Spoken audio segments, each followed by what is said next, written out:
नमस्कार, the information में आपका स्वागत है। मैं मदन घोडेला। बचपन से हमें इस बात की घूंटी पिलाई जाती रही है कि मजहब नहीं सिखाता आपस में बैर रखना, लेकिन मजहब क्या कुछ सिखाता है। वे किसी भी हिंदू त्यौहार के दौरान इन्हीं मजहबी लोगों के इलाके में से जब शोभा यात्राएं निकलती है तो पता चलता है कि मजहब क्या सिखाता है। मजहब क्या सिखाता है तब पता चलता है कि जब डोनाल्ड ट्रंप भारत आते हैं और नमस्ते भारत कार्यक्रम हो रहा होता तो दिल्ली किस तरह से दहल उठती है। मैं बात कर रहा हूं हाल ही में रामनवमी के पर्व पर देश के 7 राज्यों में हुए हमलों और उनसे उपजी स्थिति पर। ये दंगे नहीं हैं, स्पष्ट रूप से कहता हूं कि रामनवमी अवसर तथा उससे पहले भगवा यात्राओं पर हो रहे अटैक दंगे नहीं हैं। ये सुनियोजित योजना है जिसकी अब मीडिया रिपोर्ट्स में तथा सीसीटीवी फुटेज में पूरी योजनाएं बेनकाब हो रही हैं। मैं इस घटना से जुड़े 5 सवाल हैं जो इसके बाद में सो करोड़ लोगों द्वारा उत्पन्न किए जा रहे हैं।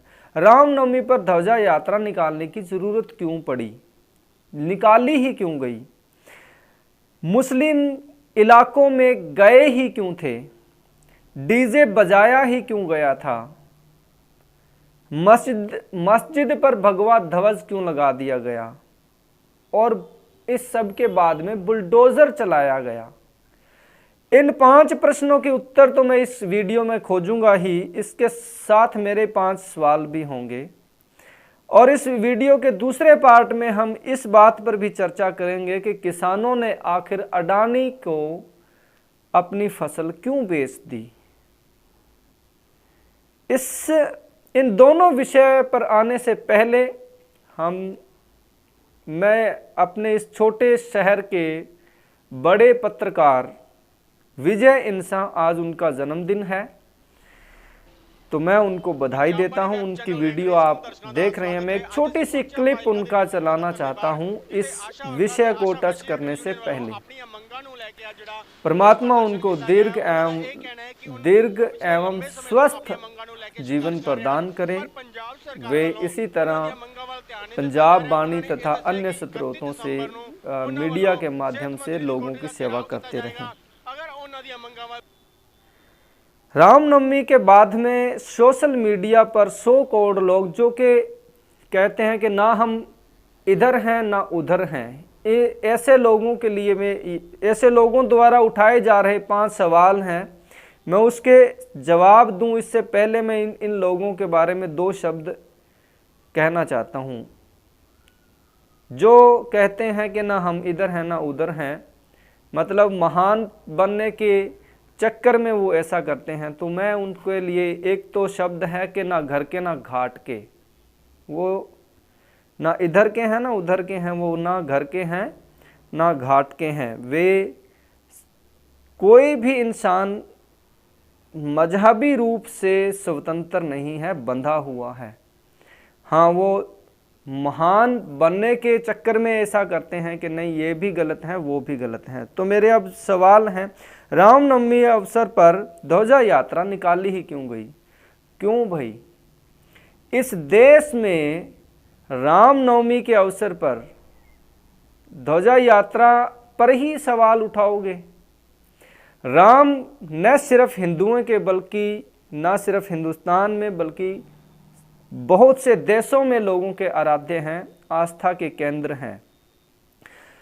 सुप्रीम कोर्ट ने अभी जो हाल ही में साल पहले निर्णय दिया था भगवान राम के जन्म स्थल अयोध्या में मंदिर और बाबरी मस्जिद के विवाद में कि भगवान राम का यहाँ पे जन्म हुआ है।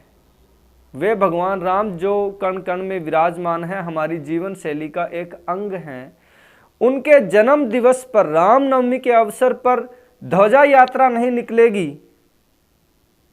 यह प्रश्न उठाएंगे आप, क्यों नहीं निकलेगी? कौन सा धर्म मजहब है जो अपने आराध्य के संबंध में शोभा यात्राएं नहीं निकालता है, धार्मिक आयोजन नहीं करता है। लोग कहते हैं कि ये इसके पीछे राजनीति है। तो ऐसा सवाल आप कभी उठाते हैं कि दूसरे धर्मों की जब शोभा यात्राएं निकलती है तो उसके पीछे राजनीति है? एक सवाल। दूसरा सवाल है कि मुस्लिम इलाके में क्यों गए? इलाके का क्या मतलब होता है? सब इस सवाल के जवाब में मेरा सवाल है कि इलाके का क्या मतलब है? मुस्लिम इलाका या हिंदू इलाके का क्या मतलब है? मुस्लिम इलाका है जहां मुस्लिम रहते हैं, क्या वहां पे किसी का जाना आना बैन है, संदिग्ध है? पहला तो ये प्रश्न उठाने वाले ही ये कहते हैं, ये सिद्ध करते हैं कि मुस्लिम इलाके में कोई दूसरा सुरक्षित नहीं है। आपने उस लड़की की वीडियो देखी होगी। ये सवाल उठाने वाले से मैं ये कहता हूं कि जो हिजाब वाली लड़की थी उसकी वीडियो आपने देखी होगी। 50 लड़के उसे टच नहीं कर रहे हैं, वो सामने से शाउटिंग कर रही है, वो भी उधर से अल्लाह अकबर कह रही है, वो जय श्री राम कह रहे हैं, लड़की बीच में से निकल गई। लेकिन सवाल ये है कि आप 50 लड़कों में एक लड़की सुरक्षित है, मुस्लिम लड़की सुरक्षित है, लेकिन एक 500 की शोभा यात्रा में शामिल लोग एक गली में सुरक्षित नहीं है। तो आप कहते हो कि मजहब नहीं सिखाता आपस में बैर रखना। एक शोभा यात्रा निकल रही है और प्रश्न है कि मुस्लिम इलाके में क्यों गए? इलाके का क्या मतलब? कल को वो तो किसी सड़क पे नमाज करेंगे तो आप क्या कहोगे उसे? ये सड़क मुसलमानों की हो गई है, इसलिए वहां से न गुजरें।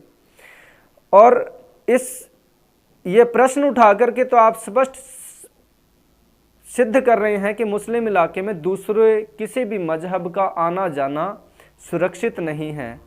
तो जिन देश के जिन इलाकों में ज़्यादा मुस्लिम है, फिर ये जो पश्चिमी बंगाल में हो रहा है और उस पर अगर बीजेपी सवाल उठा रही है या राष्ट्रीय स्वयंसेवक संघ या हिंदूवादी संगठन अगर सवाल उठा रहे हैं, फिर तो वो सही है कि जिन मुस्लिम इलाकों में गए ही क्यों थे। तो इसका मतलब जहां जो उनके साथ जो रह रहे हैं, फिर वो तो सुरक्षित नहीं है। फिर ये सवाल तो वाजिब है कि मुस्लिम इलाकों में कोई सुरक्षित नहीं है। अगर आप ये सवाल उठा रहे हो कि मुस्लिम इलाके में गए क्यों थे, मस्जिद के आगे से क्यों गए? तो सड़क से जा रहे हैं, बीच में मस्जिद आ गई है। सवाल मेरा यह भी है कि मंदिर के आगे से या गुरुद्वारा साहब के आगे से शोभा यात्राएं नहीं निकलती हैं। मजहब नहीं सिखाता आपस में बैर रखना। तो मेरे पास सैकड़ों ऐसी उदाहरणें हैं, एग्जाम्पल्स हैं जिसमें मुस्लिम लोगों को आप बुला करके मंदिरों में बुला करके नमाज अदा करवा रहे हैं, गुरुद्वारा साहब में नमाज अदा करा रहे हैं और उनके रोजे तक वहां खुलवा रहे हैं। तो होना तो ये चाहिए था कि जब आप मुसलमानों को बुला करके मंदिरों में नमाज अदा करवा सकते हैं, उनके रोजे तुड़वा सकते हैं, तो जब हिंदू शोभा यात्राएं वहां से निकलेगी तो उस पे पुष्प वर्षा होनी चाहिए थी। तीसरा सवाल ये है कि ये भी बताया जा रहा है इन अटैक के पीछे कि उकसावे के लिए डीजे पर गाने बज रहे थे। ये सरासर झूठ है। इन शोभा यात्राओं पर अटैक के लिए महीनों पहले तैयारी की गई थी। फर्ज कीजिए अगर डीजे पर एक मिनट पल के लिए मान भी लें कि डीजे पर गाने बज रहे थे इसलिए ये अटैक हुए, तो फर्ज कीजिए शोभा यात्रा आ रही है और आपने सुना कि डीजे पर इस तरह से गाने बज रहे हैं या जय श्री राम के नारे लग रहे हैं, आपत्तिजनक नारे लग रहे हैं। जय श्री राम का नारा आपत्तिजनक नहीं है, लेकिन क्योंकि मजहब नहीं सिखाता आपस में बैर रखना, इन मजहबी लोगों को तो लग रहा है कि जय श्री राम का नारा आपत्तिजनक है। अब ये है कि शोभा यात्रा आ रही है, आपको लगा कि ये इस पे आपत्तिजनक गाने हैं, तो एक गली में अचानक से 200-500 की भीड़ कहाँ से इकट्ठी हो गई? छतों पर जो वीडियोज आ रहे हैं, इतने पत्थर कहाँ से इकट्ठे हो गए? ईंट छतों पर, सभी छतों पर, आसपास की सभी छतों पर ईंट पत्थर कहाँ से इकट्ठे हो गए? दोस्तों आपको याद होगा, नमस्ते ट्रंप कार्यक्रम होना था, डोनाल्ड ट्रंप ने हिंदुस्तान आना था सीएए का टाइम। उस टाइम कौन सा डीजे बजा था? पूरी दिल्ली दहल गई थी और 53 हिंदुओं की लाशें गिरी थी। कौन सा डीजे बजा था उस वक्त? कौन से नारे लगे थे उस वक्त? सारी दिल्ली दहल गई थी। उन्होंने 2 महीने पहले ये प्लानिंग की थी, घरों की छतों पर बड़ी बड़ी गुलेल्स लगाई गई थी, पत्थर इकट्ठे किए गए थे, एसिड्स की थैलियां बनाई गई थी। वो क्या डीजे की आवाज़ सुनते ही सब बंद हो जाता है? सो कॉल्ड जो लोग हैं वो इन बातों को समझिए, ये सब योजनाबद्ध हो रहा है। 3 सवाल हो गए हैं। चौथा है मस्जिद पर भगवा ध्वज। कल ही मैंने फेसबुक पे एक बड़ी पोस्ट देखी, भगवा ध्वज लहराया गया है। मेरा प्रश्न ये है कि देश भर में दर्जनों जगह पर अटैक हुए हैं और एक व्यक्ति ने, एक लड़के ने कहीं पर मस्जिद पर एक भगवा ध्वज लगा दिया है। मेरे पास दर्जनों उदाहरणें ऐसी हैं कि मंदिर के ऊपर, राजस्थान का मसला है अभी, मंदिर के ऊपर मस्जिद हरे रंग का वो डाल करके और वो पूरी मस्जिद वहां पर क्रिएट कर दी गई है। और फिर अगर एक ध्वज लगाने से आपकी मस्जिद टूट तो नहीं गई है? एक ध्वज लगाने से आप इतने ऐशेष्णु हो गए हैं? आप तो शांति प्रिय वो मजहब से आते हैं, आपके कसीदे कढ़े जाते हैं कि आप बड़े शांति प्रिय लोग हैं, तो आप इतना बर्दाश्त नहीं कर सकते हो। हमने जिन इलाकों में मस्जिदें पड़ती हैं वहाँ 5 टाइम नमाज दी जाती हैं, और नमाज में क्या बोला जाता है ये आपको पता है। तो आप ये देखिए कि वो बर्दाश्त नहीं करते हैं। 5 टाइम अजान जो दी जाती है वो भी तो बर्दाश्त की जाती है ना। तो मस्जिद पे एक भगवा ध्वज लगा देने से कोई ये दंगा नहीं हो गया है। चुन चुन करके, अभी कल मैं एक रिपोर्ट में देख रहा था कि एक गली में 6 घर हैं, 5 जले हैं, 5 पर अटैक हुआ है, एक को छोड़ दिया गया। उस पर उर्दू में लिखा हुआ है कि कौन से मजहब से है। बुलडोज़र क्यों चला? प्रश्न ये है कि गरीब लोगों को प्रशासन तंग कर रहा है, बुलडोज़र चला करके घर तोड़ रहे हैं। आप क्या कर रहे हो? बुलडोज़र चल रहा है ना, बुलडोज़र जो चल रहा है वो अवैध घरों पर चल रहा है, अवैध कॉलोनियों पर चल रहा है। आप उस छत से पत्थर बरसा रहे हो, शोभा यात्रा निकल रही है और आप पत्थर बरसा रहे हो। फिर प्रशासन, फिर इसके लिए तो आपको तैयार रहना चाहिए। क्यों नहीं होगा? एक्शन पे रिएक्शन नहीं होगा क्या? सीएए के टाइम में आपने क्या कुछ नहीं किया था? शाहीन बाग के टाइम में आपने क्या कुछ नहीं किया था? भगवा ध्वज से मुझे याद आया, लाल किले पर भी 26 जनवरी पर एक ध्वज लहरा दिया गया था, तो क्या हुआ था? कुछ नहीं हुआ था। फिर क्या हो गया था? लहरा दिया सो लहरा दिया। उसके रिलेटिव दंगे हुए थे क्या? फिर दंगे क्या किया था सरकार ने? कुछ नहीं किया था। सो ये 5 प्रश्न थे मेरे, 5 प्रश्न थे जिनके उत्तर दिए जाने, सो कॉल्ड, इससे बढ़िया माध्यम मेरे पास नहीं था। अब मेरे प्रश्न है कि जब मजहब नहीं सिखाता आपस में बैर रखना, अब मंदिरों में आपने रोजे तोड़वाए उनको बुला करके, किस लिए भाई? ये दिन देखने के लिए, ये दिन देखने के लिए आपने रोजे तोड़वाए थे। ये दिन देखने के लिए वो एक व्यक्ति का हाथ नहीं है तो वो दूसरा हाथ वहाँ साथ में लगा करके देता है कि इसकी नमाज कबूल हो जाए। हैं? बुलडोजर पर सवाल उठा रहे हो। इससे पहले क्या होता है? हर बार यही होता है कि जब कोई किसी पर कोई ये विशेष समुदाय जब किसी पर अटैक करता है तो फिर बाद में उस एक्शन का रिएक्शन होता है। हम इंतज़ार करते हैं इस बात का कि कोई एक झंडा लगाने वाला, भगवा ध्वज लगाने वाला हमें मिल जाए तो हम बैलेंस करके एक पोस्ट बनाएं और हम महान हैं कि हम ना इस मजहब में जाते हैं ना उस मजहब में जाते हैं। दिल्ली पूरी जल गई नमस्ते ट्रंप के टाइम में, जब ट्रंप हिंदुस्तान आए थे तो दिल्ली पूरी जल गई थी और हमने आरोप डाल दिया कपिल मिश्रा जैसे लोगों पर। एक तरफ कपिल मिश्रा को रख दिया, दूसरी तरफ सभी मजहब वालों को एक ही पाले में रख दिया। क्यों भाई? अगर ये आपका निरपेक्षता है तो भाड़ में जाए, ऐसी निरपेक्षता हमें नहीं चाहिए। हम इंतज़ार करते हैं कि हमें कोई ऐसी पोस्ट लिखने के, बैलेंस करने के लिए ऐसे कोई कपिल मिश्रा मिले या कोई भगवा ध्वजधारी मिले या फिर कोई ऐसा मिले जिसको पुलिस ने गलती से, जिसका नाम FIR में डाल दिया हो। अब एक प्रश्न ये भी है कि वहाँ पे विभिन्न पार्टियां जाना चाहती है, करौली और दूसरे जगहों पर जहाँ पे प्रशासन ने जाने नहीं दिया है, और सवाल उठाए जा रहे हैं कि इसके पीछे तो राजनीति करने जा रहे हैं। यही स्थिति हाथरस के टाइम भी हुई थी उत्तर प्रदेश में।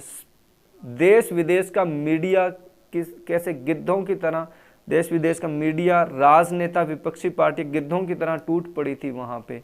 आज वो कांग्रेस के नेता जो कह रहे थे हमें जाने नहीं दिया जा रहा, आज क्या स्थिति है? आज क्यों धारा 144 की दुहाई दी जा रही है कि 144 लगाई गई है धारा, वहाँ पे हालात ठीक नहीं है या खराब हो सकते हैं?